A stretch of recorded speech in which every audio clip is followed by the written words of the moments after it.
கர்த்தருக்கு ஸ்தோத்திரம். ஆண்டவருக்கு மகிமை உண்டாவதாக. மெய்யான தேவன் இயேசு ஆசீர்வதிக்கிறார் திருச்சபையிலிருந்து உங்களுக்கு இன்றைக்கு தேவ செய்தியை கொண்டு வருகிறேன். இயேசு ஆசீர்வதிக்கிறார் நேரம். இந்த நிகழ்ச்சியில் நீங்கள் பார்த்து கொண்டு இருக்கிறீர்கள். இயேசு ஆசீர்வதிக்கிறார் நேரம் என்ற இந்த நிகழ்ச்சி உங்களுக்கு ஆசீர்வாதத்தையும் நன்மைகளையும் ஆண்டவர் உங்களுக்கு தர விரும்புகிறதான சகல சுகத்தையும் அற்புதத்தையும் நீங்கள் பெற்றுக்கொள்ள முடியும்.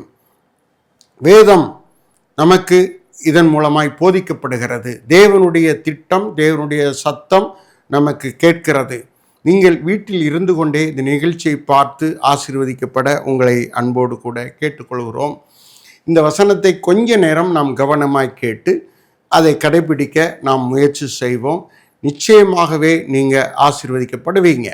கர்த்தருக்கு ஸ்தோத்திரம். வேதத்தில் சங்கீதம் 85வது சங்கீதத்தில் 12வது வசனத்தை நாம் வாசிக்கும்போது கர்த்தர் நன்மையானதை தருவார். இதில் அநேக ஏராளமான செய்திகள் இருக்கிறது. கர்த்தர் நன்மையானதை தருவார் என்கிற இந்த தலைப்பில் நூற்றுக்கணக்கான செய்திகள் இருக்கிறது. இன்றைக்கு 9வது பாகத்தை உங்களுக்கு பேசும்படியாய் கர்த்தர் அனுமதித்திருக்கிறார். கர்த்தர் தான் நம்மிடத்தில் பேச அவர் நமக்கு இந்த திட்டத்தை தந்திருக்கிறார், இந்த செய்தியை தந்திருக்கிறார். கர்த்தருக்கு ஸ்தோத்திரம். நன்மையானதை தருவார். கர்த்தர் நன்மையானதை தருவார். தேவனிடத்தில் நன்மை கிடைக்கும். தேவனிடத்தில் தீமை வராது. தீமை எங்கிருந்து வரும் அப்படி என்று கேட்டால் தீமை பிசாசினிடத்திலிருந்து வரும். நன்மை எங்கிருந்து வரும் அப்படின்னு கேட்டால் தேவனிடத்திலிருந்து நன்மை வரும். அது பரத்திலிருந்து நமக்கு கொடுக்கப்படுகிறது என்று யாக்கோப்பு சொல்லுகிறார். யாக்கோப்பு எழுதின நிருபத்தில் அவர் சொல்ல, பரத்திலிருந்து யாதொரு நன்மை, எல்லா நன்மைகளும் பரத்திலிருந்து தான் நமக்கு பிதாவாகி தேவன் ஜோதிகளின் பிதாவினிடத்திலிருந்து நமக்கு அனுப்புகிறார். அது ஆண்டவராகிய இயேசு கிறிஸ்து மூலமாகத்தான் பூமிக்கு வருகிறது. அவர் தம்முடைய சபையின் மூலமாக அந்த நன்மைகளை அருளி செய்கிறார். வேதத்தை வாசிக்கும் போது உபாகம் 10:13 என்ன சொல்லுகிறது? கற்பனைகளை கை கொண்டால் உங்களுக்கு நன்மை கிடைக்கும். எப்படி நன்மை கிடைக்கும்? நன்மை தருவேன்னு சொல்லிட்டார். கர்த்தர் நன்மையானதை தருவேன் அப்படின்னு சொல்றாரு. தருவார் என்று வேதம் சொல்லுகிறது. பரிசுத்த ஆவியானவர் திருவுளம் பற்றுகிறார், விளம்புகிறார். கர்த்தர் நன்மையானதை தருவார். எப்படி தருவார்? அதுக்கு ஒரு வழி இருக்கும்ல. அது எப்படி தருவார்? அதை தான் நம்ம இந்த வேத வசனத்தில் பார்க்கிறோம். கற்பனைகளை கை கொண்டால். கற்பனை என்பது வேதாகமம். கற்பனைகளை கை கொண்டால். கற்பனை என்பது தேவனுடைய வார்த்தைகள், தேவனுடைய வசனங்கள், தேவனுடைய வேதம். இதை நாம் கை கொண்டால் நன்மை நமக்கு உண்டாகும் அப்படின்னு சொல்லுது. நம்மகிட்ட நன்மை கிடையாது. பூமியில் வாழ்கிற மனிதரிடத்துல நன்மை கிடைக்க இல்லவே இல்லை. எல்லாருக்குள்ளும் பாவம் இருக்கிறது, எல்லாருக்குள்ளும் சாபம் இருக்கிறது, எல்லாருக்குள்ளும் தீமை நிரம்பி கிடக்கிறது, பொல்லாங்கு நிரம்பி கிடக்கிறது. எடுத்துக்காட்டா பாருங்க, பிறக்கிற பிள்ளை அது வளர்ந்து கொண்டே வரும்போது நீங்கள் நல்ல கவனிங்க. குழந்தைகளுக்கு கூட ஸ்தோத்திரம் சில நேரங்களில் தீமை இருக்கிறதை பார்க்க முடிகிறது. யார் சொல்லி கொடுத்தா? யாருமே சொல்லலை. ஆனால் அவங்களுக்குள்ளே இருந்து தானாக வெளிப்படுகிறதை நாம் பார்க்க முடிகிறது. கர்த்தருக்கு ஸ்தோத்திரம். அதனால எல்லாருக்குள்ளும் தீமை இருக்கிறது. ஆனால் அப்படிப்பட்ட தீமை நீக்கப்பட்டு நன்மை உண்டாக வேண்டும் அப்படிங்கிறது தான் தேவனுடைய விருப்பமாக இருக்கிறது. நன்மை அப்படி நமக்கு வந்தால் நாம் மகிழ்ச்சியாக இருக்க முடியும். ஆண்டவர் விரும்புகிறது நம்ம மகிழ்ச்சியாக இருக்கணும், சந்தோஷமாக இருக்கணும், மனமகிழ்ச்சியோடு கூட நம்ம வாழணும், சமாதானமாக வாழணும், சுகமாக வாழணும் அப்படின்னு விரும்புகிற. அதற்கு நன்மையை பெற்றுக்கொண்டால்தான் நமக்கு சந்தோஷமாக இருக்க முடியும். கர்த்தருக்கு ஸ்தோத்திரம். ஆகையினால இந்த நன்மை எப்படி வரும் அப்படின்னு கேட்டால், தேவனுடைய வார்த்தைகளை கை கொண்டால், கட்டளைகளை கை கொண்டால், கடைபிடிக்க வேண்டும்.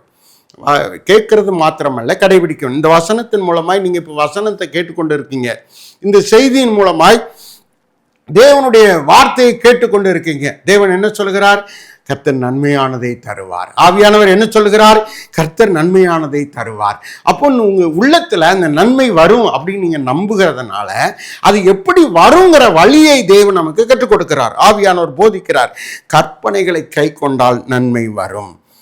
30:10 வாசித்தாலும், உபாகமம் 30:10 வாசித்தாலும், கற்பனைகளை கை கொண்டால் நன்மை உங்களுக்கு உண்டாக்கப்படும். அதாவது இல்லாட்டா கூட அதை உருவாக்குவார் அப்படின்னு இந்த வேதவசனம் சொல்லுகிறது. வேதவசனத்தை நம்ம கை கொள்ள வேண்டாம். வேதவசனத்தை கை கொள்ளணும்னா வேதவசனத்தை கேட்கணும். எங்கே கேட்கறது? கேட்குற இடம் எங்கே இருக்குது? கர்த்தருக்கு ஸ்தோத்திரம். ஆண்டவருடைய ஆலயம்தான் தேவனுடைய வேதவசனத்தை கேட்கிற இடம்.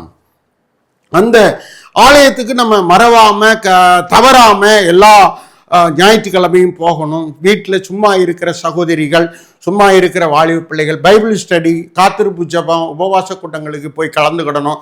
வசனத்தை கேட்கணும். கேட்க கேட்க கேட்க உங்களுக்கு நன்மைகள் உண்டாகி கொண்டே இருக்கும், உருவாக்கப்பட்டு கொண்டே இருக்கும். வேத வசனத்தை கேட்க நம்முடைய இருதயத்தையும் நம்முடைய ஆத்மாவையும் நம்முடைய சரீரத்தையும் நம்முடைய வாழ்க்கையும் நம்ம பழகி கொள்ள வேண்டும். இது ஒரு பழகுனா தான் இது வரும், சாதாரணமாக வந்துடாது. கர்த்தருக்கு ஸ்தோத்திரம். ஆண்டவருக்குள்ள பழகணும்.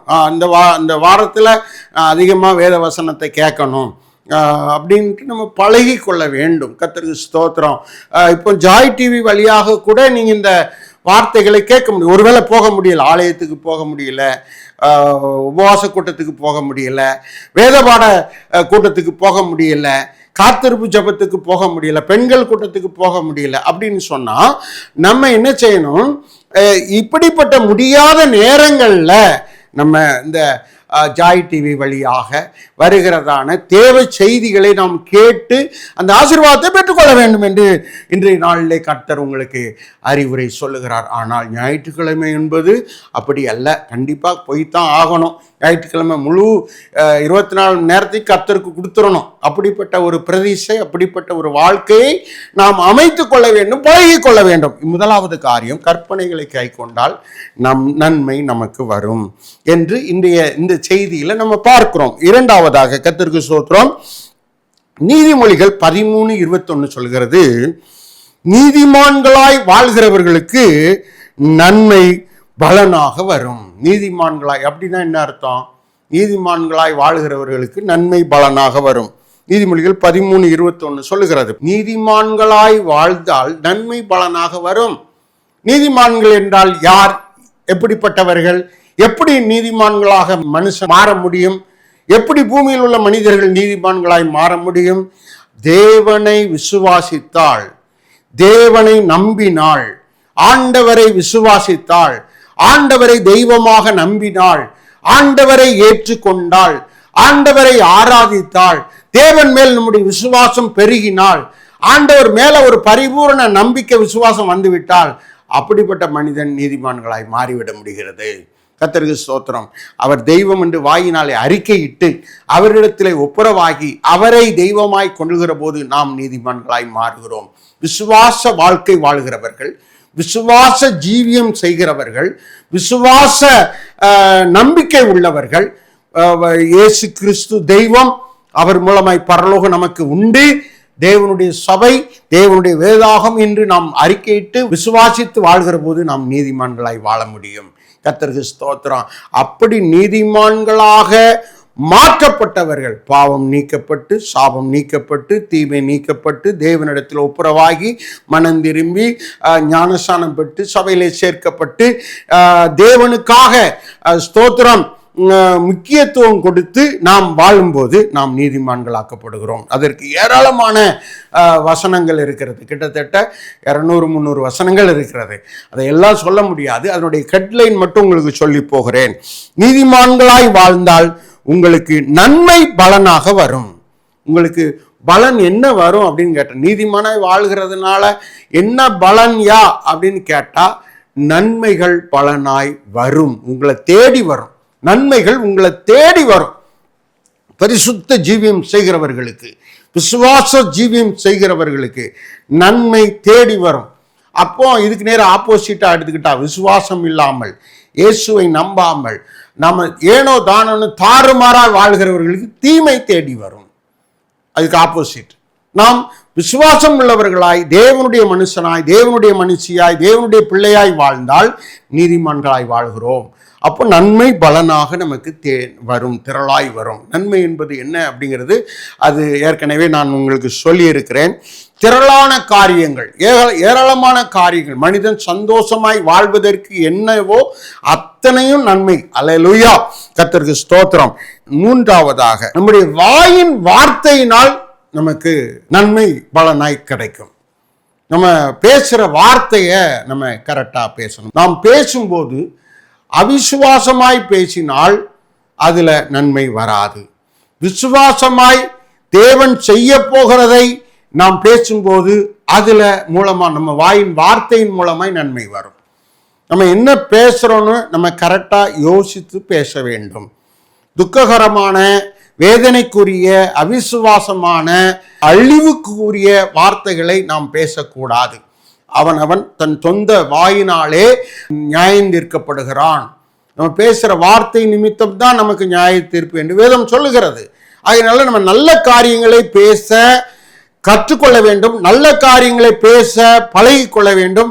வேதத்தை தெரிஞ்சா தான் நல்ல காரியம் பேச முடியும். அதனால வேதம் நல்லா படிக்கணும், வேதத்தை நல்லா கற்றுக்கொள்ள வேண்டும். என்னிடத்திலே வந்து கற்றுக்கொள்ளுங்கள் என்று ஆண்டவர் நமக்கு கட்டளையிடுகிறார். கற்றுக்கொள்ளணும் அப்படின்னு சொல்றார். கற்றுக்கொள்ளாமல் இருக்கக்கூடாது. ஒருவேளை நீங்க முன்னாடி கற்றுக்கொள்ளாமல் இருந்திருக்கலாம், தெரியாமல் இருந்திருக்கலாம், பரவாயில்லை. ஆனா இப்போ ஆண்டவர் சொல்லுகிறார், என்னிடத்திலே வந்து கற்றுக்கொள்ளுங்கள், என் நுகம் லகுவாயிருக்கும்.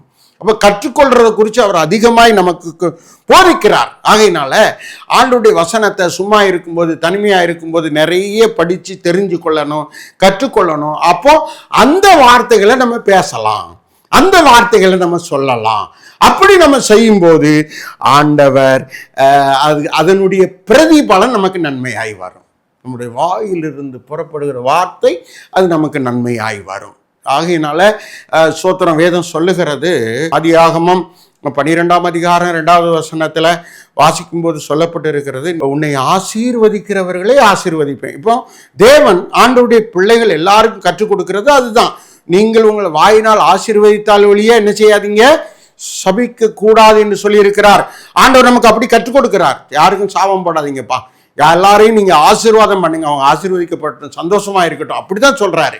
ஆகையினால நம்ம பேசுகிற வார்த்தைகள் மற்றவர்களுக்கு சுகத்தை கொடுக்கக்கூடிய வார்த்தைகளை, அவர்களுக்கு சமாதானத்தை கொடுக்கக்கூடிய வார்த்தைகளை, அவர்கள் மகிழ்ச்சியா ஏற்றுக்கொள்ளக்கூடிய வார்த்தைகளை நாம் பேசணும். அதுக்காக பாவமான காரியங்களை பேசக்கூடாது.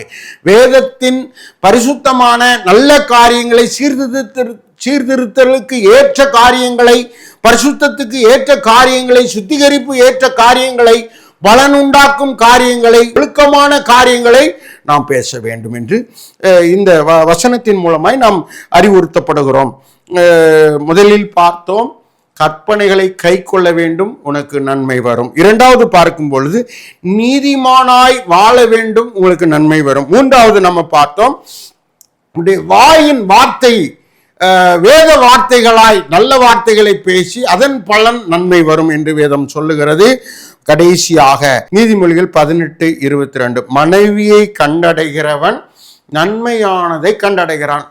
அதாவது தனியா வாழக்கூடாது, மனைவியோட தான் வாழணும், தனியா வாழக்கூடாது, கணவனோட தான் வாழணும் அப்படின்னு ஒரு இந்த வசனம் சொல்லுகிறது. மனைவியோடு வாழ்கிறவர்கள் நன்மைகளை பெற்று வாழ்வார்கள், அப்படிதான் அர்த்தம். அந்த ஏற்ற வயசு வந்துட்டுனா அவங்க கல்யாணம் பண்ணி சந்தோஷமா வாழணும். தனியா நான் வந்து போயிடுவேன், வாழ்ந்துருவேன், அப்படியெல்லாம் முயற்சி எடுக்கக்கூடாது என்று ஆண்டவர் சொல்லுகிறார். ஏன்னா தனிமையா இருப்பதே பாவமாக மாறிவிடுகிறது என்று ஆண்டவர் சொல்லுகிறார். அதனால மனைவியோடு சேர்ந்து குடும்பமா சந்தோஷமா வாழணுங்கிறது ஆண்டவருடைய அறிவுரை. ஆதியாகமம் 2:18 வாசிக்கும் போது மனிதன் தனிமையா இருக்கக்கூடாது, மனைவியோடு பிள்ளைகளோடு குடும்பமா தான் இருக்கணும். தனியா இருப்பது அது நல்லதல்ல, அது நன்மை கிடையாது. நல்ல குடும்பமா வாழணும், அதுதான் உனக்கு நன்மைன்னு போதிக்கிறார். அல்லேலூயா. கர்த்தருக்கு ஸ்தோத்திரம். இந்த 4 காரியங்களா நாம் தெரிந்து கொண்டோம். ஆண்டவர் தம்முடைய வசனத்தின் மூலமாய், ஆவியானவர் மூலமாய் சொல்லுகிறார், கர்த்தர் நன்மையானதை தருவார். நாம் வேத வசனத்துக்கு கை கொண்டு வாழ்கிற போது நன்மை தருகிறார். தேவனுடைய நீதிமான்களாய் வாழ்கிற போது நன்மை நமக்கு வருகிறது. 3வதாக ஸ்தோத்திரம், நம்முடைய வாயின் நற்காரியங்களை பேசுவதன் மூலம் நமக்கு நன்மை வருகிறது. 4வது, நாம் குடும்பமாய் மனைவியோடு, கணவனோடு, பிள்ளைகளோடு சந்தோஷமாய் வாழ்கிற போது நன்மை வருகிறது. தனிமையாய் போய் வாழ்வது நன்மை அல்ல, அது தீமை என்று சொல்லப்படுகிறது.